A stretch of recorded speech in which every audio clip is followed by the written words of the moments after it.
Το Αθλητικό Σωματείο ΑΜΕΑ ΕΤΗ Θεσσαλονίκης διοργανώνει σήμερα και αύριο ένα διήμερο αθλητικών δράσεων στο πλαίσιο του ευρωπαϊκού έργου Erasmus Plus Be Active Together. Ο Στέλιος Νικητόπουλος θα μας ενημερώσει. Στέλιο.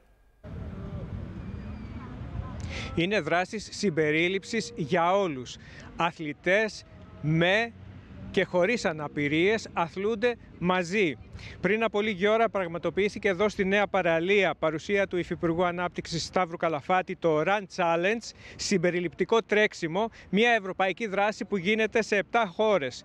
Το πρωί έγινε στη Μίκρα τουρνουά μπάσκετ, ενώ αύριο στις 9 το πρωί ως τις 12 θα γίνει στο Καφτατζόγλιο η πρώτη συμπεριληπτική δράση στίβου ΑΕΤΗ Θεσσαλονίκης.